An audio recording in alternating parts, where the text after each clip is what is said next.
السلام عليكم ورحمة الله وبركاته. الحمد لله وبه نستعين.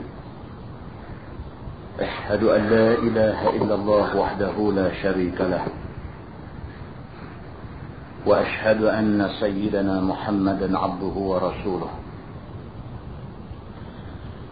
ونصلي ونسلم على هذا النبي الكريم سيد المرسلين وعلى آله وصحبه أجمعين. أما بعد، أيها المؤمنون اتقوا الله، أوصيكم وإياي بتقوى الله، فقد فاز المتقون. Muslimin dan muslimat, mudah-mudahan dirahmati Allah Subhanahu wa taala. Di dalam sebuah hadis riwayat daripada Anas bin Malik radhiyallahu anhu, kata dia, kana Nabi sallallahu alaihi wasallam 'inda ba'd nisa'i fa arsalat ihda ummahatil mu'minin bi safha fiha ta'am فضربت التي النبي صلى الله عليه وسلم في بيتها يد الخادم فسقطت الصفحة فانفلقت صلى الله عليه وسلم فلق الصفحة ثم جعل يجمع فيها الطعام الذي كان في الصفحة ويقول النبي صلى الله عليه وسلم غارت أمكم ثم حبس الخادم حتى أتي بصفحة من عند التي هو في بيتها فدفع الصفحة الصحيحة إلى التي كسرت صفحتها وأمسك المكسورة في بيت التي كسرت، أو كما قال hadis sahih riwayat Al-Bukhari. Seorang sahabat yang bernama Anas bin Malik radhiyallahu anhu, dia menceritakan, kata dia, berlaku satu insiden ketika Nabi SAW berada di rumah salah seorang daripada isteri dia.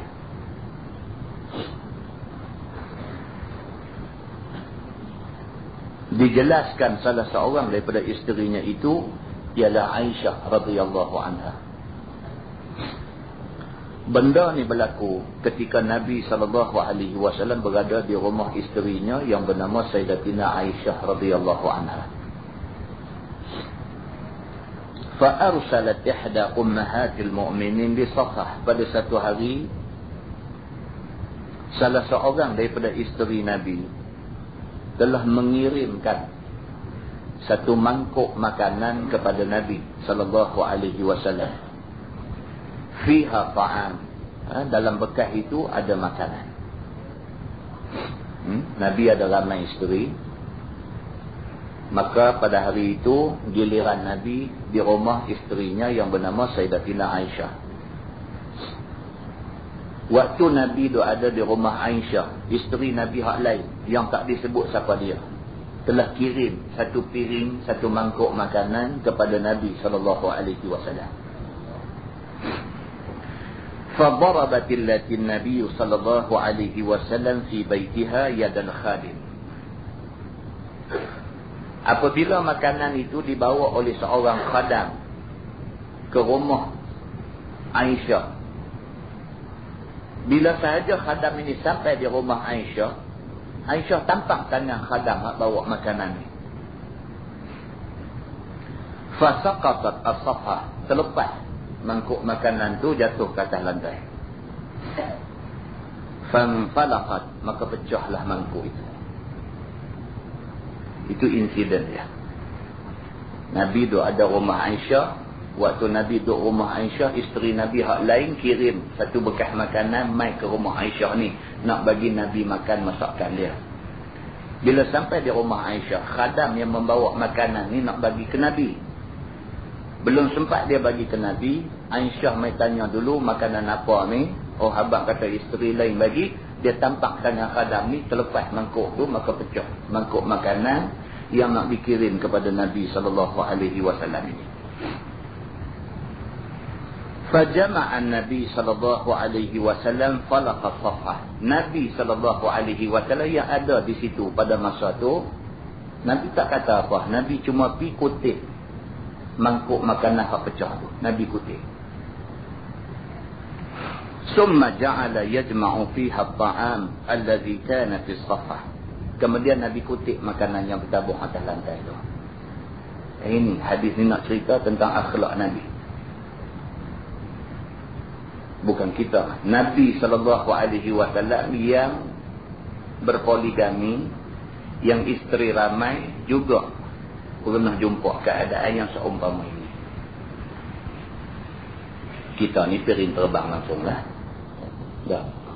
Nabi SAW sendiri begitu. Jatuh makanan tu, pecah pinggan tu, makanan bercamuk di atas lantai. Nabi SAW tak marah apa. Cuma Nabi SAW kutip makan pinggan yang pecah ni, Nabi kutip. Lepas tu Nabi kutip makanan ni, himpun letak satu tempat. Wa yaqulun Nabi SAW. Habis Nabi kutip pinggan pecah, habis Nabi kutip makanan yang bertabung ni, Nabi SAW kata. Nabi kata, gharat ummukum. Nabi kata dekat Aisyah isteri dia ni, Nabi kata, kamu cemburu kah? Nabi tanya macam tu. Gharat ummukum, adakah kamu rasa cemburu? Ummu, mak lah. Isteri-isteri Nabi ni dipanggil ummahatul mu'minin, dipanggil ibu-ibu kepada orang-orang yang beriman. Maka Nabi kata dekat dia, gharat ummukum, adakah kamu rasa cemburu? Macam kita lah. Dah. Kita panggil ke isteri kita mama. Kan? Segan nak panggil ayam ke. Apa anak pun dah besar dah. Apa gatal dah. Maka kita panggil ke isteri kita mama. Mama buat nasi ayam nak makan. Jadi gitu. Nabi SAW berserapah. Dia panggil dekat isteri dia ummu. Dia kata gharat ummukum. Dia kata mama cemburu ke. Begitu. Summa habasal khadim. Kemudian Nabi SAW tahan khadam yang bawa makanan tadi. Nabi kata, kamu tunggu saat, jangan balik lagi. Hatta utiya bisafhah min indillati huwa fi baitiha. Nabi mengarahkan supaya Aisyah menggantikan pinggan yang pecah tadi. Fadafa'a as-safhah as-sahihah ila allati kusirat safhatuha. Kemudian Nabi SAW bagi pinggan baru yang tidak pecah kepada khadam yang bawa tadi ni, bagi balik pinggan elok. Wa amsakal maksurah fi baitil lati kassarat. Dan Nabi SAW ambil hak pecah tu bagi dekat Aisyah. Oleh kerana kamu telah pecahkan satu pinggan orang, maka kamu kena ganti pinggan pecah tu dengan pinggan elok. Hak pecah ni kamu ambil. Nabi kata macam tu. Demikian cara Nabi SAW menyelesaikan masalah yang timbul akibat daripada rasa cemburu kerana poligami. Daripada hadis ini dapat kita faham bahawa Nabi SAW adalah satu orang manusia yang akhlaknya amat terpuji. Dia tak naik angin, dia tak jadi berang tak tentu punca, dia tidak cederakan siapa-siapa, dia tak kriau menjerit melolong macam orang gila dan sebagainya. Sebaliknya Nabi SAW menyelesaikan masalah itu dengan cara yang cukup baik.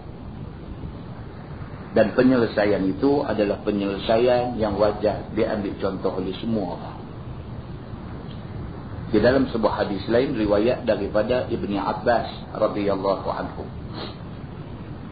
Kata dia, anna zawja Barirah kana abdan yuqalu lahu Mughith.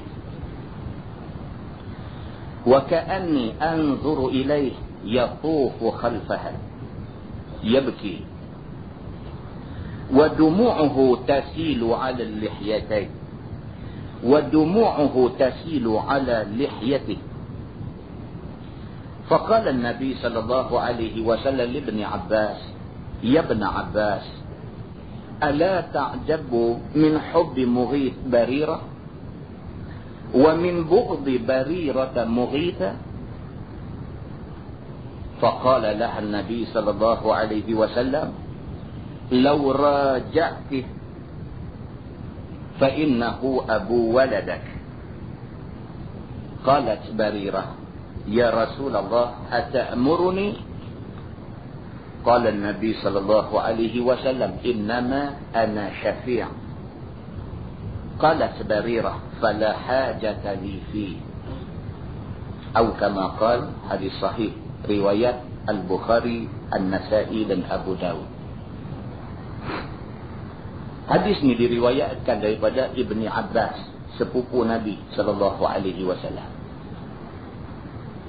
Kata Ibnu Abbas, berlaku satu peristiwa. Sepasang suami isteri. Suaminya bernama Mughith dan isterinya bernama Barirah. Pada satu hari ternampak pada Nabi sallallahu alaihi wasallam Mughith ini duk ikut belakang isteri dia berjalan. Bahkan kadang-kadang ia tufu khalfaha, duk pusing keliling bini dia. Nabi nampak keadaan ni. Sepasang suami isteri, suaminya bernama Mughith, isteri dia nama Barirah. Satu hari berlaku satu keadaan, satu kejadian di depan Nabi. Ketika Barirah duk berjalan, suami ni duk ikut di belakang dia. Mughith ni ikut di belakang Barirah. Suami ikut belakang isteri. Ikut mana isteri dia pergi. Duk pusing keliling bini dia macam tu. Hal keadaan Mughith, hal keadaan suami ini, ia beki, menangis. Keadaan dia seperti budak-budak minta coklat, mak tak mau beli. Duk ikut, duk runtun kain mak dengan duk menangis. Ni keadaan nampak macam tu. Tapi bukan mak dengan anak. Tapi suami dengan isteri. Bukan isteri duk corok suami, menangis dekat suami. Sebaliknya suami ikut isteri, suami menangis. Keadaan ini ternampak pada mata Nabi SAW. Bahkan kata Ibnu Abbas, wa dumu'uhu tasilu ala lihyatih. Menangisnya Mughith, suami Barirah ini, dia menangis, punya kuatnya menangis ni sampai basah lecun janggut dia. Faqala Nabi sallallahu alaihi wasallam li Ibni Abbas. Nabi yang tengok benda tu daripada jauh, Nabi duk tengok, Nabi kata dekat Ibnu Abbas, sepupu dia ni, yang juga sahabat dia. Nabi kata, ya Ibn Abbas, ala ta'jabu min hubbi Mughith Barirah? Nabi kata, wahai Ibn Abbas, kamu tengok tu. Kamu tak rasa kagum ke cintanya Mughith kepada isterinya Barirah? Kamu tengok tu, Nabi kata. Kamu tak rasa kagum ke bagaimana seorang suami begitu mencintai isterinya?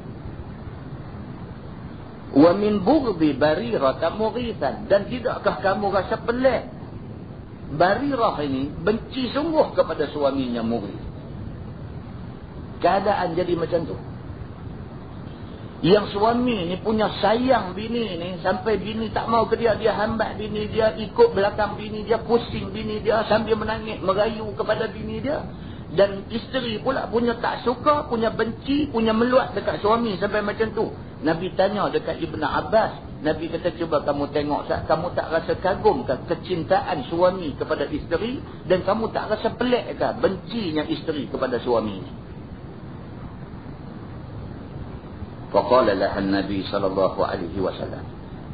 Nabi kemudiannya panggil suami isteri. Nabi panggil, dia kata, mai sini saya. Nabi kata dekat isteri dia ni, dekat Barirah ni, Nabi kata, "Lau raja'tih fa innahu abu waladak." Nabi kata dekat isteri ni, Nabi kata, bagaimana kalau sekiranya aku nasihatkan kamu supaya kamu balik kepada suami kamu? Sesungguhnya suami kamu ini, dia adalah bapa kepada anak-anak kamu. Nabi nasihat macam tu. Jawab Barirah perempuan ni. Dia kata, ya Rasulullah, ata'muruni? Dia kata, ya Rasulullah, kamu perintahkan aku suruh balik dekat suami aku? Adakah ini perintah kamu pada aku? Qala Nabi sallallahu alaihi wasallam, Nabi bersabda, Nabi kata, innama ana syafi'. Nabi kata, dah, aku tidak perintah. Sebaliknya aku innama ana syafi'. Sesungguhnya aku hanyalah orang yang ingin menolong. Nabi kata, aku tengok keadaan hampa ni, aku nak tolong hampa. Tak usahlah pecah belah rumah tangga macam ni. Sudahlah, kalau ada krisis, kalau ada salah faham, kalau ada tak kena tentang mana, biasalah. Manusia mesti ada buat silap. Ingat, kamu sudah lama berumah tangga, kamu sudah ada anak pinak. Takkan dah sampai usia emas kamu nak bercerai lagi. Nabi kata, yang kamu benci ni suami kamu. Yang kamu benci ni dia bapa kepada anak-anak kamu. Kenapa tidak kamu kembali pada dia? Dia tanya Nabi, ya Rasulullah, kamu paksa aku, kamu perintah aku kah? Nabi kata, dah, aku cuma tolong bagi pendapat untuk kebaikan kamu. Jawab Barirah, dia kata, fala hajata li fi. Aku tak kebolok dah kat dia. Itu terjemah yang sedap bagi kita di sini. Fala hajata li fi, maksudnya maka tidak ada hajat bagi aku pada dia ni. Dalam bahasa kita ni, aku tak kebolok dah kat dia ni. Barirah ni, walaupun dinasihati oleh Nabi SAW, dia tak pakai. Dia kata apa ke Nabi? Dia kata, kalau ini bukan perintah, maka aku boleh untuk menolak pandangan kamu. Aku tak mau dah ke dia. Muslimin dan muslimat yang dirahmati Allah sekalian, inilah dunia. Inilah yang dikatakan dunia. Kadang-kadang suami baik, isterinya kurang baik. Kadang-kadang isterinya terlalu baik, suaminya pula tidak begitu baik. Kalau kita ditakdirkan Allah Subhanahu wa taala mendapat isteri yang baik, dan isteri kita ditakdirkan mendapat suami yang baik, syukur banyak-banyak pada Allah. Mudah-mudahan mukadimah ini bagi manfaat kepada kita semua, insya-Allah. Kita menggunakan Bahrul Mazi jilid 17. Bahrul Mazi jilid 17, muka surat 101. Muka surat 101. Kita masih lagi berada di bawah tajuk ingat kepada mati dan juga azab kubur. Masalah, dia kata, ingatkan maut dan menggemarkan banyak ingat akan dia. Ini tajuk pada malam ini. Dia nak suruh kita banyak ingat pada mati. Dan hendaklah kita ni menjadi orang yang suka bila dengar cerita pasal mati ni, kita merupakan orang yang suka dengar cerita yang macam-macam ni. Sesungguhnya ini satu perkara yang telah dikarang oleh Imam Al-Ghazali di dalam Ihya dengan satu karangan yang sangat bagus, iaitu katanya, kata Imam Al-Ghazali, ketahuilah olehmu bahawasanya orang yang bersungguh hati masuk pada mengumpul dunia, lagi yang bertungkus lumus menurutkan tipu daya dunia itu, lagi suka akan menurut akan hawa nafsu, lalai hatinya dengan tiada syak lagi daripada mengingatkan maut, maka tidaklah dia ingat maut dengan lidahnya dan tidaklah dia ingat maut itu dengan hati. Imam Al-Ghazali kata, manusia ni sudah tidak syak lagi. Kalau dia ni satu orang manusia yang tidak suka ingat mati, tidak suka dengar orang bercakap pasal mati, tidak syak lagi, ini orang lalai. Itu maksudnya. Kita kalau tak suka dengar, ada orang dia tak suka dengar. Dia kata kita kena bercakap soal pembangunan, kita kena bercakap soal fardu kifayah, kita kena bercakap soal kita nak maju ke depan, kita nak kena bercakap tentang soal Islam perlu mendominasi dunia. Betul, kita kena cakap benda-benda tu, tapi jangan sampai ke peringkat kita tidak mau cakap pasal mati. Islam suruh kita bercakap tentang soal keduniaan.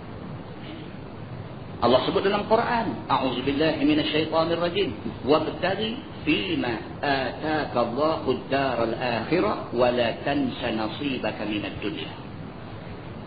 Tuhan kata, gunakanlah apa yang Tuhan bagi dekat kamu ni untuk kebaikan akhirat, tapi jangan lupa nasib sewaktu kamu hidup di atas dunia. Ayat ni orang lah kata ayat equilibrium. Sakit nak sebut perkataan tu. Dia mengimbangkan di antara dunia dan akhirat. Cumanya ayat ni Allah mulakan dengan apa? Dengan guna apa yang ada depan kita untuk akhirat. Allah mula dengan akhirat dulu, lepas tu baru Allah kata wala tansa nasibaka minad dunya, atas dunia jangan kau tinggalkan. Maknanya Islam mengimbang dua benda ni, tetapi akhirat mesti dilebihkan daripada dunia. Kita bercakap tentang soal pembangunan, tetapi pembangunan yang tidak terbabas daripada garisan yang ditentukan oleh agama. Kita bercakap tentang soal ekonomi, tetapi mestilah ekonomi yang tidak menindas dan tidak mengamalkan riba. Maka Islam mengemukakan kepada kita benda-benda yang jelas. Maka dalam buku, dalam kitab yang kita baca pada malam ni, lagi sekali dia nak beritahu dekat kita. Dia kata manusia ni kalau terlampau sangat duk fikir dunia, sudah tidak syak lagi. Dia merupakan manusia yang lalai dan tidak akan ingat soal mati. Begitu.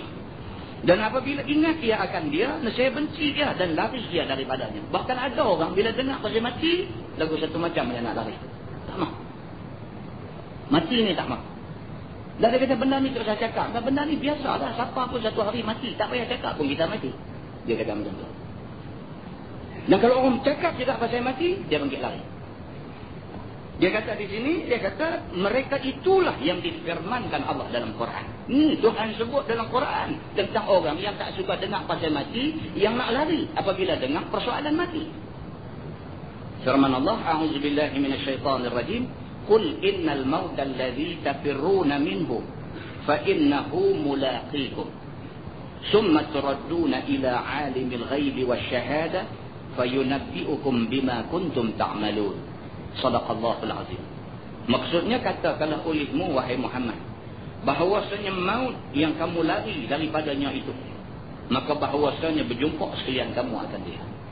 Tuhan kata, Muhammad tolong bagi tahu ke orang Islam, walaupun kamu ni satu orang manusia yang tak suka dengar pasal mati, kalau dengar kamu nak lari, walaupun kamu mengambil sikap nak lari daripada mati, fa innahu mulaqikum, sesungguhnya dia jumpa kamu. Lagi leceh, duk lari daripada kuliah agama pasal mati ni, lari kena langgar kereta api. Lagi leceh.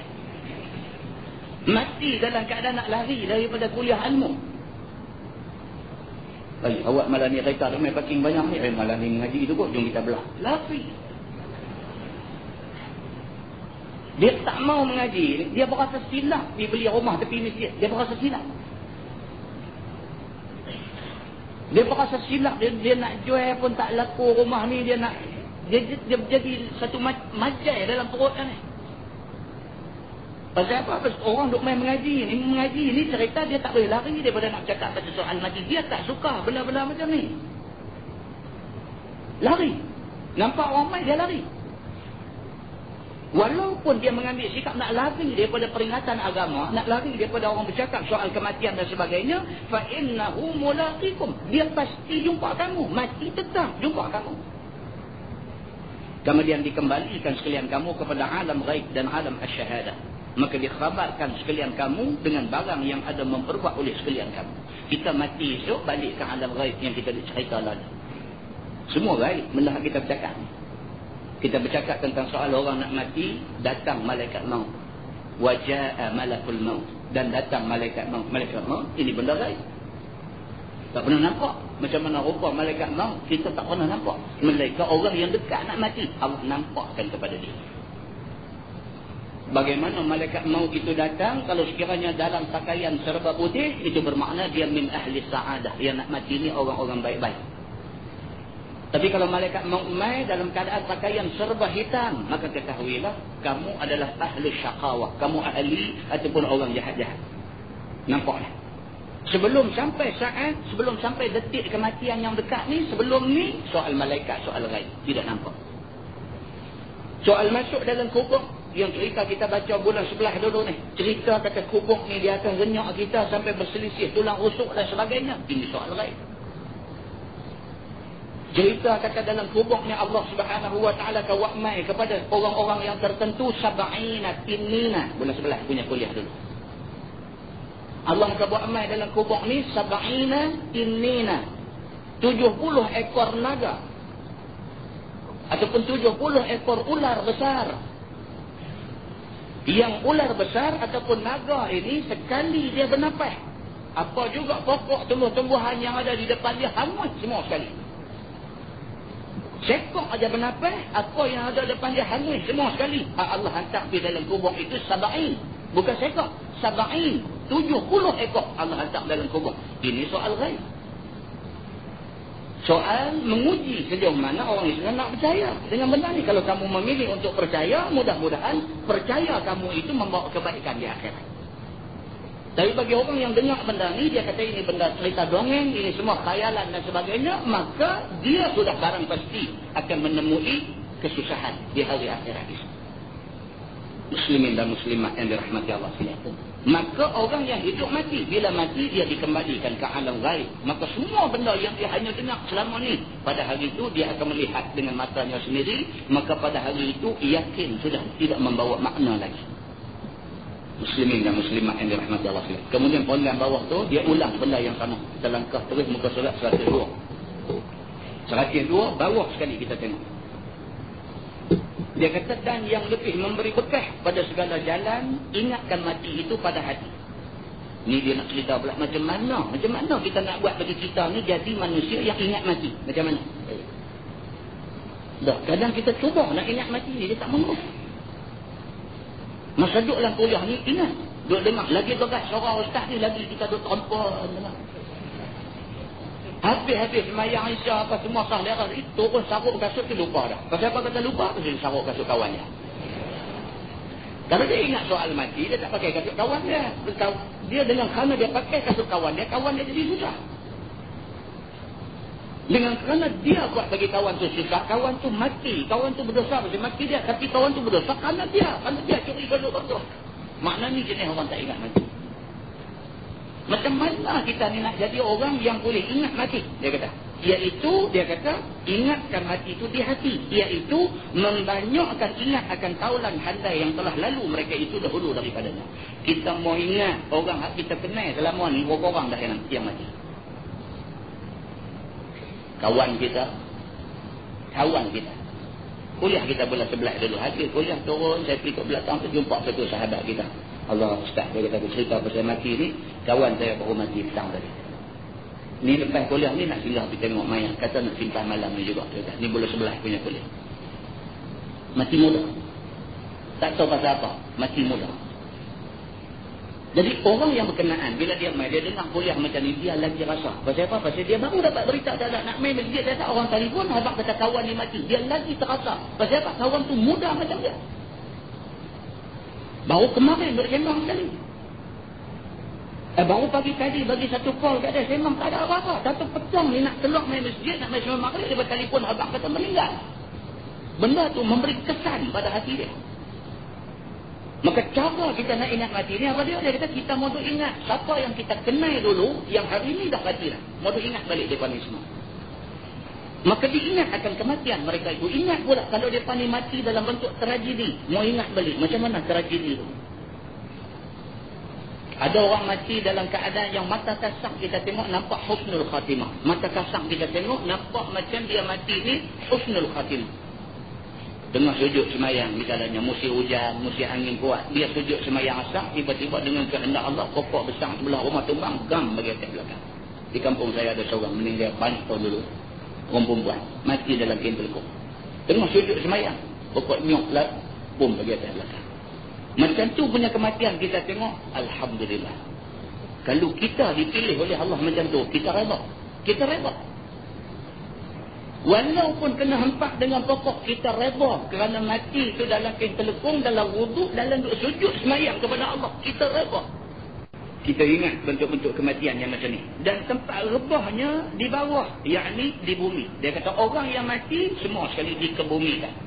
Dia maksud kata dikebumikan, maksudnya hantar masuk dalam bumi. Dikebumikan orang-orang yang mati. Mudah ingat benda-benda macam ni. Ingat balik cerita yang berlaku di Madinah. Yang keluar dalam surah Abang Saudi. Keluar dalam surah Abang Saudi menceritakan tentang mayat satu tokoh korporat di Saudi. Selepas selesai semayang di Masjid Nabawi, dibawa mayat itu ke perkuburan Baqi'. Ketika mayat nak letak dalam kubur, tiba-tiba keluar mayat satu ular. Satu macam punya belit mayat tu tarik, zup, hilang. Mayat-mayat dengan ular tu hilang. keluar liputan meluas dalam akhbar Saudi dan keluar dalam Mastika apa di Malaysia ni. Mastika ambil sumber daripada berita surat Al-Baqarah di Saudi. Kita bila baca benda macam tu, baca dengan ihtibat. Na'udzubillah min zalik, minta ya Allah janganlah bagi fitnah macam ni kena ke aku ataupun kepada keluarga-keluarga aku. Minta jauh benda-benda macam tu. Orang tak akan kata baik. Kalau jadi macam tu, orang tak akan kata baik. Mayat kita buat api nak letak, dia keluar main belit tarik. Orang tak akan kata baik. Fitnah pada kita, fitnah kepada keluarga yang tinggal. Fitnah habis semua. Minta, ya Allah, jangan kena benda macam-macam ni kat kita. Dan diingat akan elok rupanya dan juga ketokohannya. Kita ingat orang-orang yang mati ni. Berapa ramai orang-orang yang kita kenal yang hebat. Dia ada kehebatan dia dari segi ketokohan dia, dari segi macam-macam ada pada dia. Pun mati juga. Satu orang pemimpin yang mempunyai pengikut yang ramai. Satu orang pemimpin yang mempunyai rakyat yang besar. Satu orang kaya yang mempunyai harta yang bertimbun-timbun dan sebagainya. Sampai masa mati. Kita mau ingat benda-benda macam ni. Telah habis dicerai-ceraikan oleh maut akan anggota-anggotanya di dalam kuburnya. Mati masuk aja dalam kubur, hancur kita. Hancur. 3 hari tuan-tuan cukup. Hancur.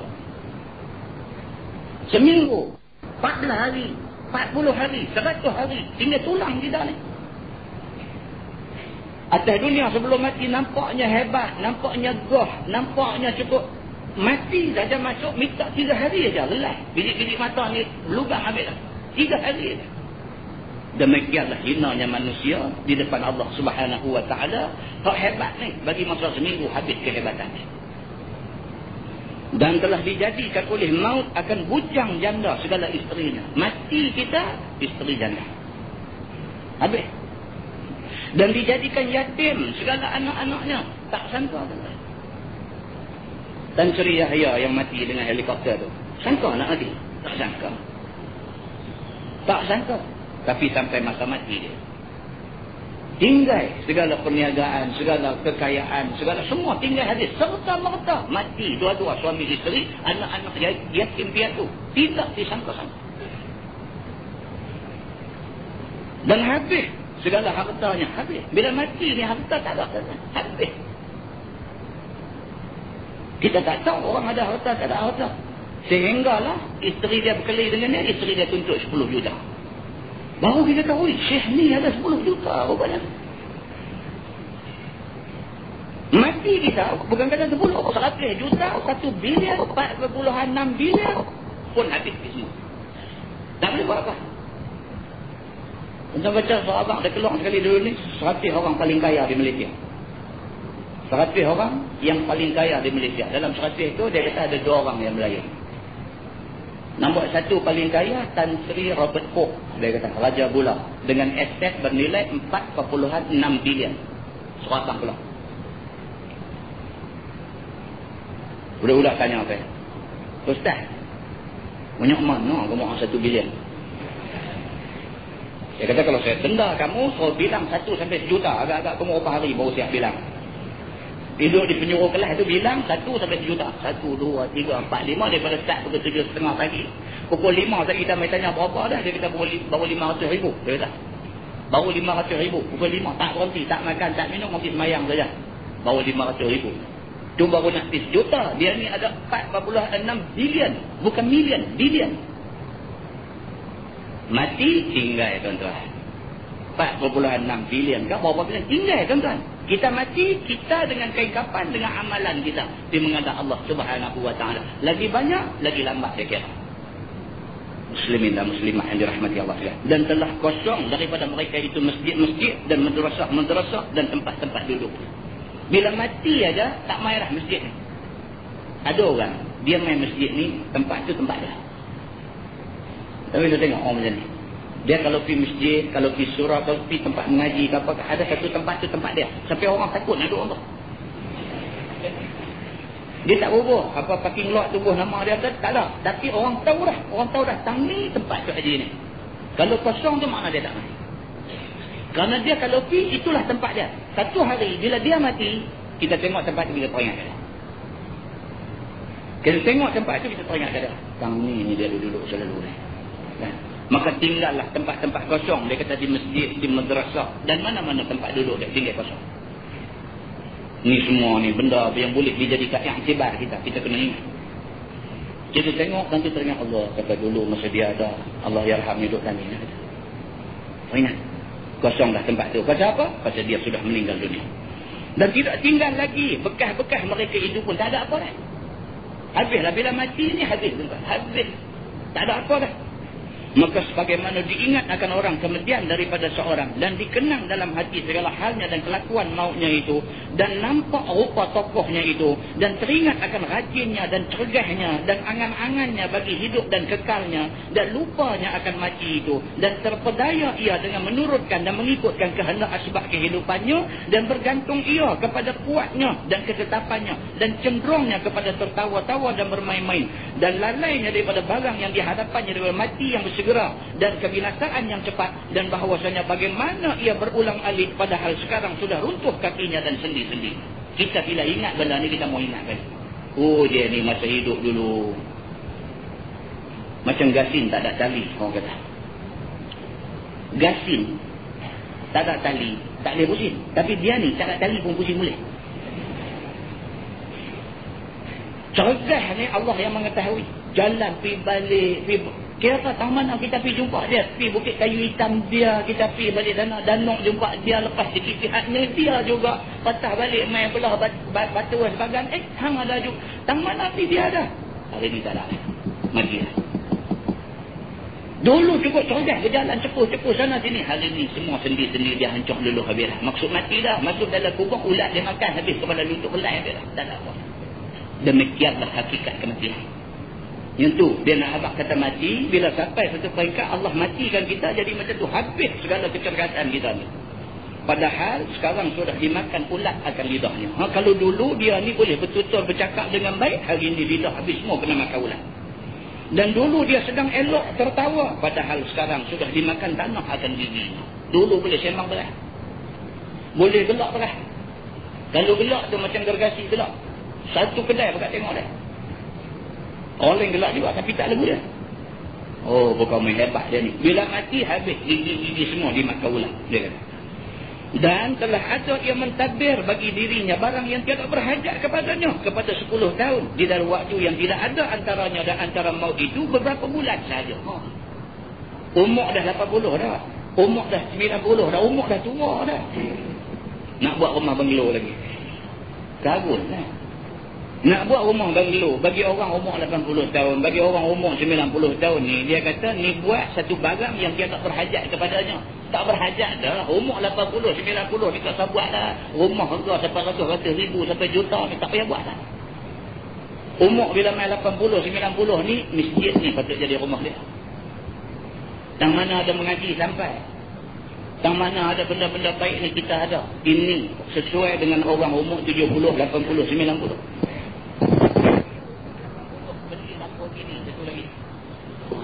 Punya bagai segala macam ni. Umur 80. Tak usahlah, karut lah.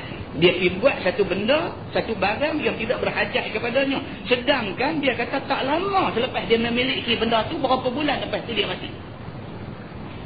Ini dia nak buat contoh, kata orang yang tak ingat mati sampai macam tu. Padahal ia lalai daripada barang yang dikehendakinya. Sepatutnya pada umur tu, apa yang dia perlu buat, dia perlu banyakkan lagi bekalan dia untuk menghadapi mati. Itu sepatutnya. Sehingga datang akan dia oleh maut di dalam waktu yang tidak disangka-sangka. Cara dia buat rumah tu macam nak hidup 20 tahun lagi. Rumah tak akan siap, 2 minggu lepas orang main piling dia mati. Tak ada buat rumah, baru duk main piling, baru duk pacak kayu bakar, dia mati. Maka mati pada waktu yang dia tak sangka. Maka zahir baginya rupa malaikat maut. Dan didengar ke telinganya seruan malaikat itu. Imma masuk surga, wa imma masuk neraka. Dekat nak mati tuan-tuan, dengarlah. Dan dia kata bahawasanya dirinya itu seumpama orang-orang itu juga mau ingat macam tu. Mau ingat seolah-olah kita macam orang yang dah mati. Dan lalainya seperti lalai mereka itu juga. Dan akan jadi akhirnya seperti akhir mereka itu juga. Kalau yang mati itu kawan kita, kita dengan dia jenis kaki seronok. Bila dia mati, kita mau ingat, ya Allah, janganlah aku mati macam mana kawan aku mati dalam keadaan tengah duk seronok. Takut tuan. Jadi macam tu takut pasal kita nak menghadap Allah Subhanahu wa taala.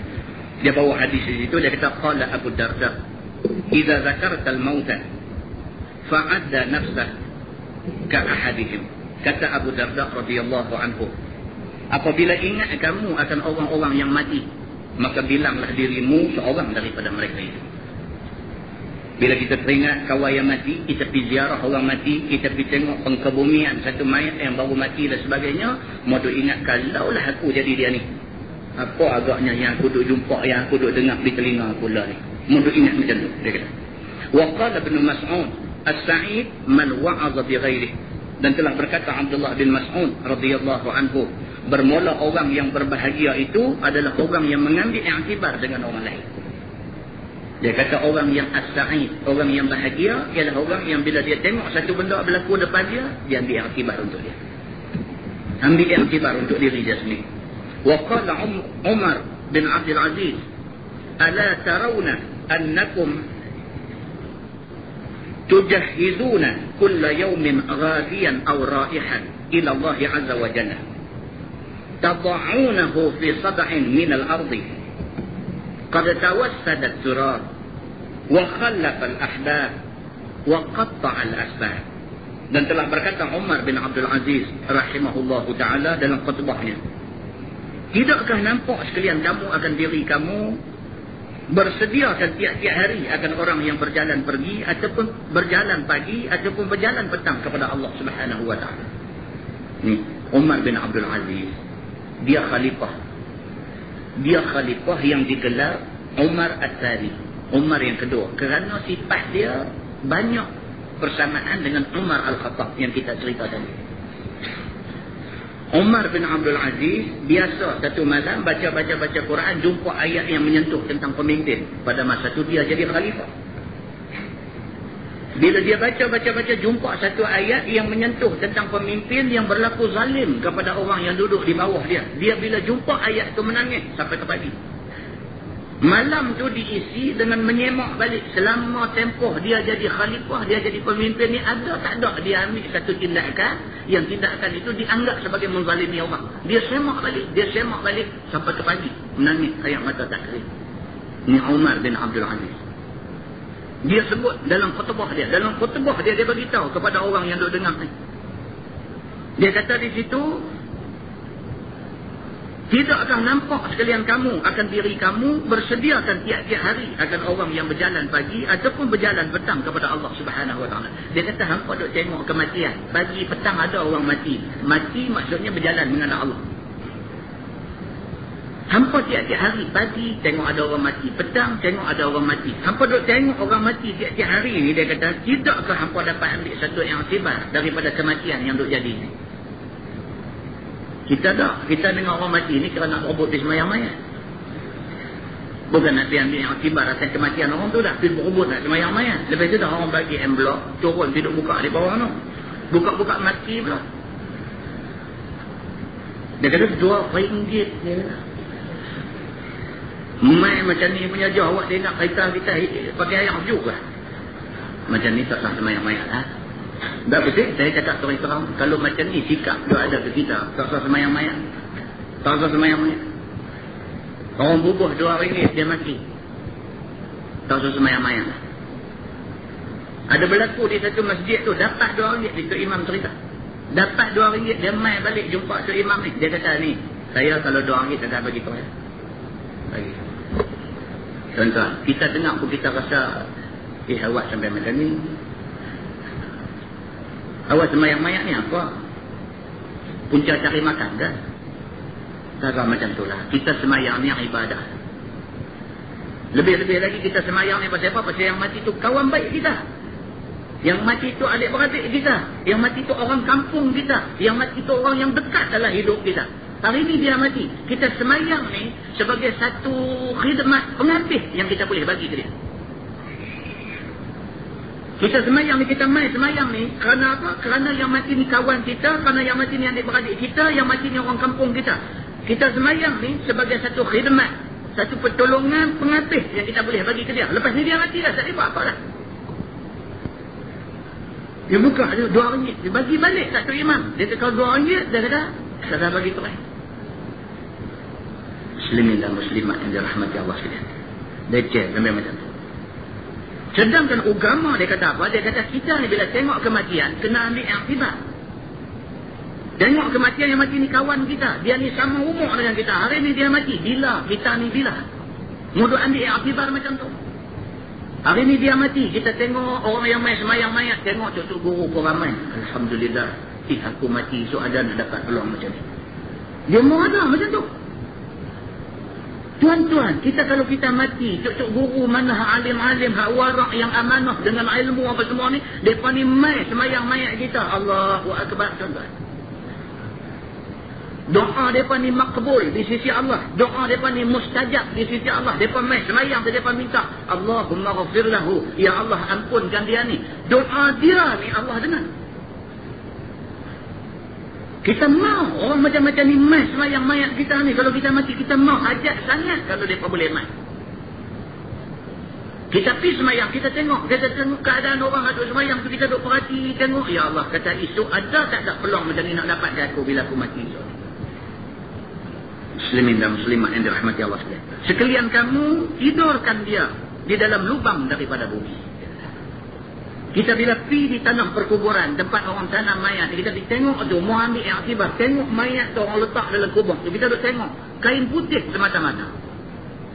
Tadi baru kita pergi ziarah dia di rumah berapa punya hebat, kenderaan 5-6 biji tu ada, kita tengok, kita tahu dia orang ada duit, dia orang kaya. Tapi lah ni kita duk ada di lubang kubur, kita tengok keadaan dia yang kaya raya tadi ni, hanya kain kapan putih saja ada.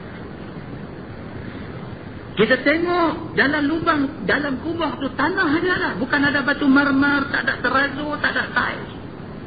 Ekon jauh sekali. Tak ada. Kita bila pergi tengok macam tu, ambil akibat, dia kata. Sesungguhnya berbantalkan tanah. Iya. Dia kata. Bantai pun orang tak lagi. Orang masuk pergi bantai dalam kilo ni. Masuk pergi dia bagi oncang aja satu. Bubuh tanah buat bantai. Letak di atas. Letak kepala di atas bantai tanah aja. Kaya macam mana pun itu sahaja yang kamu dapat dalam kubur. Dan meninggalkan kekasihnya ia.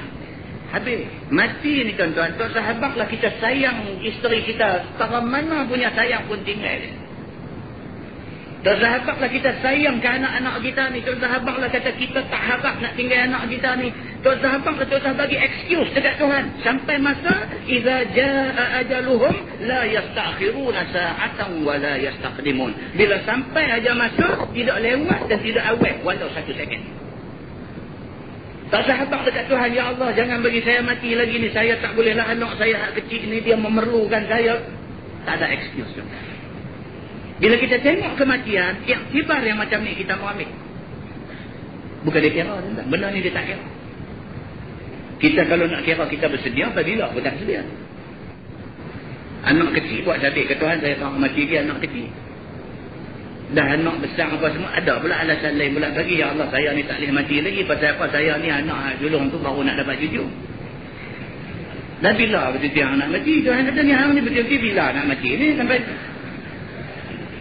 Jadi cerita mati ni dia tak tanya kita dah bersedia ke tak bersedia, hang mau mati bila, tak ada dah. Dia kira iza jaa ajaluhum, dah sampai saja ajal. Jangan. Bila mati pula masuk dalam kubur, pula tengok pula dengan kain kapan putih. Itulah kain pula, cari kain hak mudah reput pula tu. Bukan cari kain setera. Berbantalkan tanah pula. Dia kata ini suasana yang kita akan jumpa di dalam kubur esok ni. Dia kata. Dan bila kita tengok semua-semua macam ni, kita mau ambil iktibar betapa orang-orang yang kita kasih di atas dunia semua kita tinggal habis. Kita tidak boleh bawa mereka ni masuk sekali. Dan putihlah segala asbab. Dia kata habis dah, tak ada apa dah. Mati. Iza mata benu Adam inqata'a amalu. Ni hadis Nabi. Bila mati saja satu-satu manusia, inqata'a amalu. Habis putih. Sumber pahala tak ada lagi dah. Illa min salatin, melainkan 3 ni. Sedekah jariah, anak yang saleh yang mendoakan ibu bapa, ilmu yang bermanfaat. 3 ni aja. Nabi kata 3 aja. Tak ada dah. Kalau tak ada 3 ni, tak ada apa. Wa qatta'al asbab. Dia kata dan terputuslah segala sebab yang nak membolehkan pahala mereka kita. Tak ada dah. Melainkan 3 ni aja. Kalau masa hidup atas dunia ada duit sikit sebanyak, biasa infak pada jalan Allah. Kalau yang kita infak itu dalam bentuk jariah, dalam bentuk sedekah jariah, sedekah yang boleh berjalan pahala dia.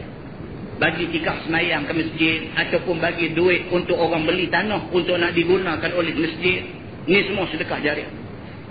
Ataupun tengok masjid ni nampak satu macam punya hangat, suruh pasang dinding, suruh buah aircon semua sekali, kita sponsor semua. Ni semua jariah. Kalau ada yang tu, ada sumber duk main pahala. Selagi mana orang duk guna benda tu, selagi tu pahala duk main. Selagi tu pahala duk main. Ataupun kita ada anak yang soleh, bila kita mati, anak kita mengimamkan sembahyang mayat kita. Tuan-tuan boleh bayangkan macam mana cantiknya suasana itu. Dia selalu dia bawa contoh kita punya yang berbahagia, Dr. Harundin kita. Macam mana mak dia meninggal, anak-anak urus mak. Daripada mandi mayat mak atas reba anak-anak. Lepas itu tanggung mayat mak, anak-anak ambil bahagian. Sampai dikubur, anak turun dalam liang sambut mayat mak. Masa sembahyang mayat, anak-anak jadi imam, anak yang duduk di belakang. Allahu Akbar. Kita tengok yang hebat mau ambil. Anak kita boleh tak jadi macam ni? Muslimin dan muslimat yang dirahmati Allah sekalian. Kalau ada anak yang macam ni, ada peluang kita dapat pahala bila mati. Ataupun ada ilmu, sikit ilmu. Tak mesti jadi ustaz. Tuan-tuan ada sikit maklumat tentang agama, tuan-tuan pergi bagitahu dekat kawan tuan-tuan. Tuan-tuan bagitahu dekat dia, dengan kerana tuan-tuan bagitahu dekat dia, dia buat benda tu. Selagi mana dia duk buat tu, yang dia buat tu kerana dapat daripada kita. Selagi mana dia duk buat, selagi tu kita dapat pahala. Alhamdulillah. Kita habaq kat dia aja tentang sembahyang duha. Kita terang dekat dia tentang sembahyang duha, bagaimana kaifiat cara sembahyang duha. Dia pertama kali dengar tentang sembahyang duha daripada kita.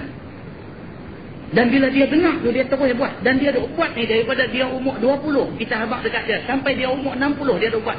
Selama itulah dia dapat pahala kerana buat. Dan kita dapat pahala kerana dia buat di atas apa yang kita bagi tahu kat dia.